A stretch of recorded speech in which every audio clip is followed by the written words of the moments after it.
Europe 1. 11h-13h, Elliott Deval et vous.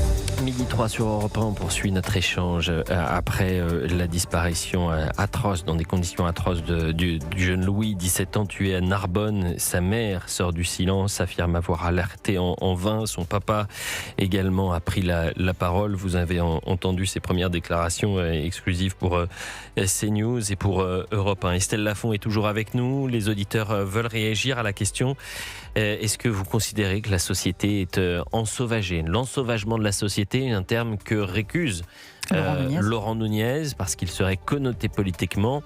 En revanche, le fond du sujet, c'est-à-dire la violence des mineurs, cette société qui n'a plus aucune limite, il la voit, il en est préoccupé et justement il souhaite mettre en place des mesures pour lutter contre cela. Et si vous souhaitez donc réagir en direct à ce sujet à l'émission, vous le savez, c'est un appel non surtaxé. Le standard d'Europe 1 vous est ouvert jusqu'à 13h au 01 80 20 39 21. Sébastien Ligné est toujours avec nous, Eric Le Revel également. Jules Laurence est présent. Jules Laurence, journaliste à Frontières, qu'on peut aussi voir dans 100% Frontières du lundi au vendredi sur CNews de 11h à 13h.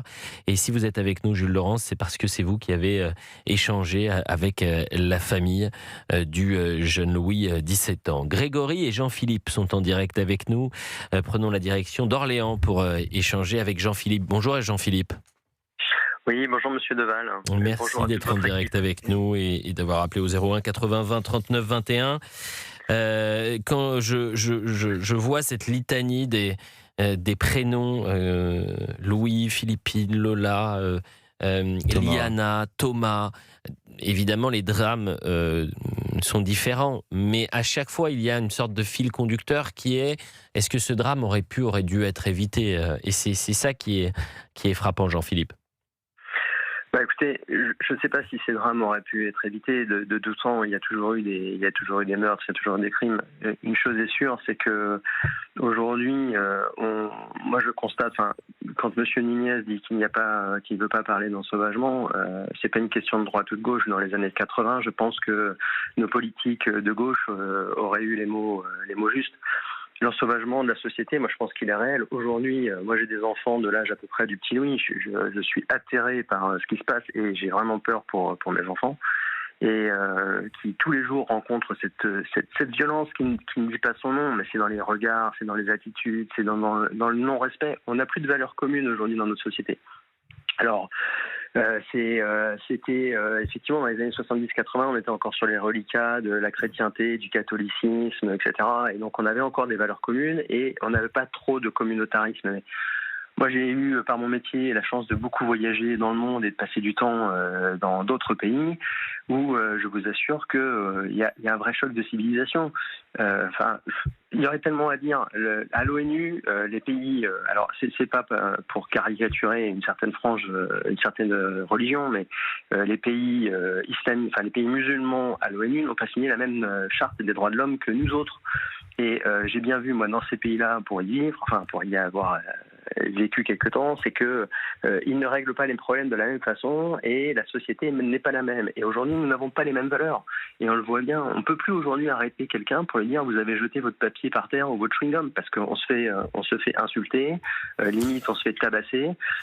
Et ça, c'est une réalité.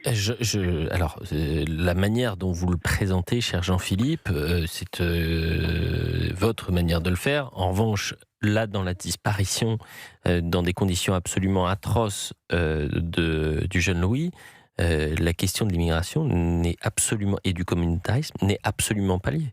Absolument pas.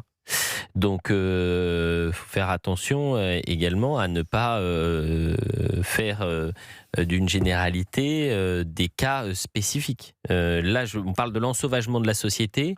On est face à des garçons, des bourreaux qui, pour trois auteurs présumés, sont mineurs, qui étaient connus déjà des services de police et de justice. Très peu. Et qui ont commis le pire dans des conditions atroces. Et la question qui se pose, c'est pourquoi cette société sauvage ? C'est ça la vraie question, Sébastien Ligné. Mais parce que la société a changé, mais l'État français, lui, est resté dans un carcan qui date des années 50. Quand on prend le droit et la justice des mineurs qui a été pour la grande partie instaurée à partir de 1945 et l'après-guerre. Comment croire aujourd'hui qu'un mineur de 1945 est le même qu'un mineur de 2026 ? Ce n'est plus du tout la même jeunesse, le même rapport à l'autre. On n'a jamais statué là-dessus. On n'a jamais, je pense, encore réellement pris conscience de l'impact ultra négatif des réseaux sociaux et des nouvelles technologies. Quand je passe parfois, moi, devant des écoles primaires, donc les écoles primaires, on a quoi ? On a 6, 7, 8 ans, et qu'à 6 ans, je vois des gosses qui ont déjà des smartphones dernier cri et qui passent leur journée à scroller sur des réseaux sociaux où en 3 clics, avec un algorithme qui est parfois vicieux, on peut tomber sur des images horribles. Mais vous pensez bien que ça, c'est en train de détruire le cerveau de notre jeunesse et qu'on n'a plus du tout le même rapport à la violence. Si on reprend les années 45-50, puisque c'était à cette époque-là qu'on avait le droit qui est toujours actuel, il n'y avait pas de réseaux sociaux, il n'y avait pas de smartphone, on ne voyait pas des gens frapper d'autres personnes comme ça, alors qu'aujourd'hui, vous, en 5 secondes, vous pouvez tomber sur des images atroces de meurtres, de violences, je ne parle même pas de la question sexuelle. Donc évidemment que ça change votre rapport à l'autre quand vous avez de telles images à 5, 6, 7, 8 ans. Et quand en plus vous rajoutez la strate soit communautaire, soit intrafamiliale, avec de plus en plus de cercles familiaux qui sont déstructurés, il n'y a plus de maman, il n'y a plus de papa, ou ça se passe très mal au sein de la famille, il ne faut pas s'étonner ensuite que vous avez une partie importante de la jeunesse, soit qui est de plus en plus violente, soit qui a des problèmes psychologiques extrêmement graves, parce que la question psychologique aussi est très importante. La vague, effectivement, psy, c'était l'autre vague à post-Covid qu'on pouvait découvrir et qui a été tue. Éric Revel. Alors, moi, je partage ce qu'a dit Sébastien et je vous conseille la lecture d'un livre qui vient de paraître qui s'appelle « Un cerveau sans mémoire, le tsunami nommé smartphone ». L'idée de ce livre est très simple, c'est de montrer comment, en fait, le véritable cerveau de cette génération-là ne va plus être le leur, mais leur smartphone. En réalité, on est en train de faire une génération, je ne vais pas dire décervelée, mais où votre cerveau que vous développiez avec des lectures, des rapports humains, du lien social, de la culture, en fait, est remplacé par votre smartphone pour cette génération. Et ce que vous allez développer, ce n'est pas la mémoire et le développement intellectuel de votre propre cerveau, mais celui de votre smartphone. Donc ce cerveau qui se substitue à l'origine, peut-être, oui, explique aussi, au-delà des images qui sont vues, la violence. Et Sébastien Lénier. C'est qu'ils le filment directement. Ils le mettent en scène. 1, parce qu'ils sont fiers de leurs gestes. 2, parce qu'ils n'ont absolument pas peur des conséquences s'ils le diffusent. Et 3, parce que c'est devenu inné. C'est la société spectacle. La violence doit être mise en lumière, mise en spectacle, diffusée au plus grand monde. C'est dramatique. Jules Laurence. Parmi les agresseurs, on a eu des comportements qui relèveraient, je pense, de la psychopathie. Il va falloir l'analyser, évidemment, tout ça, notamment par le fait qu'à partir du moment où il tabasse mortellement Louis, cette nuit du 19 juin à 23h30, il faut savoir qu'il quitte ce chantier. Ils s'en vont, ils repartent, et quelques minutes plus tard, ils décident de revenir pour aller filmer le corps inerte de Louis pendant plusieurs minutes et s'extasient devant. C'est-à-dire que ils sont revenus, ils n'ont pas eu une seule fois à l'esprit le fait d'aller appeler la police, appeler les pompiers, se rendre compte qu'on a quelqu'un qui est en train de mourir en fait face à nous. Mais leur seul réflexe a été de filmer le corps inerte de Louis qui était déjà dans un état finalement de mort cérébrale et de s'extasier, de rire, de rapprocher leur téléphone avec des flashs à 5 cm du visage, et un visage qui, nous on a dû flouter les images parce que le visage était complètement ensanglanté, détruit, le cerveau abîmé, enfin c'est terrible. Jules Laurence, quel âge a le plus âgé parmi les mises en cause ? 19 ans. Et le plus jeune ? 16 ans. Je rappelle cette phrase de la maman de Louis. Je veux qu'il soit jugé comme des adultes. Je veux que Louis soit le dernier. Je veux que les lois soient revues.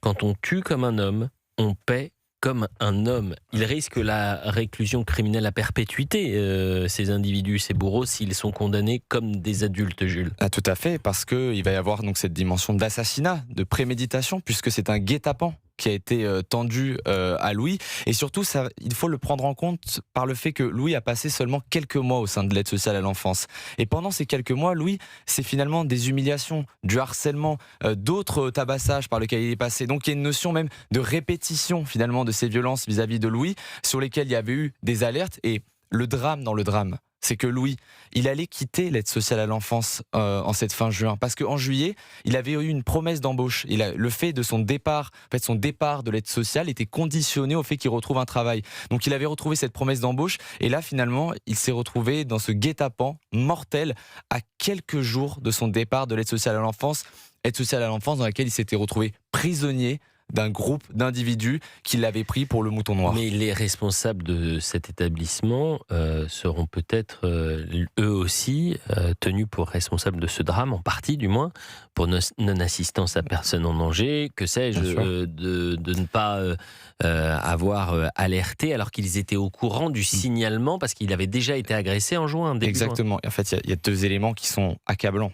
Le premier, c'est que autour du 12 juin, Louis est entendu au commissariat et il y a un gendarme qui indique à l'un des éducateurs de Louis la situation. Il lui fait un état des lieux sur le harcèlement, les violences, les agressions que reçoit Louis. Donc l'aide sociale à l'enfance est tout à fait au courant. Autre élément, on a interrogé nous beaucoup les amis de Louis qui disaient que évidemment qu'au sein de l'aide sociale à l'enfance, tout le monde savait que Louis était la personne qui était violentée, insultée, humiliée depuis plusieurs mois. Donc cette réalité-là, elle existait. Et Louis avait déjà porté plainte en mai, le 11 mai. Donc on a différentes plaintes qui sont portées. On a un signalement des gendarmes directement au sein de l'aide sociale à l'enfance. Et l'élément révélateur, ça l'explique la maman au sein de l'entretien du JDD, c'est qu'après cette plainte du 12 juin, Louis a fait une fugue. A fait une fugue parce qu'il a eu peur finalement d'être retrouvé par ses bourreaux. L'aide sociale à l'enfance n'a pas porté plainte pour n'est pas allé voir la gendarmerie pour disparition inquiétante. C'est la mère qui, le 18 juin, a décidé d'aller à la gendarmerie pour disparition inquiétante sans que les éducateurs qui soient en charge de Louis ne s'en soient chargés. Je voudrais dire aussi la grande solitude qui a dû être celle de Louis, parce que Gilles Laurence rappelle les cas de harcèlement dont il a été victime, les cas de début de lynchage dont il a été victime, et quand vous entendez les mots de détresse du père, et il dit à aucun moment lorsque je l'avais, il ne me disait ce qu'il était en train de vivre, il était toujours joyeux et souriant. Vous imaginez la souffrance de ce garçon? C'est une souffrance qui est terrible et on ne peut qu'avoir une pensée tendre pour la famille. On n'imagine même pas la douleur de cette famille. Et au-delà d'une pensée tendre, c'est la promesse de tendre toujours le micro aux victimes, aux familles des victimes, et de ne pas avoir une couverture des traitements médiatiques à géométrie variable en fonction de la victime. Donc, et de parler du réel. Et la famille vous remercie, Elliot. Bah, écoutez, c'est la moindre des choses que de leur donner la parole. Il est 12h16.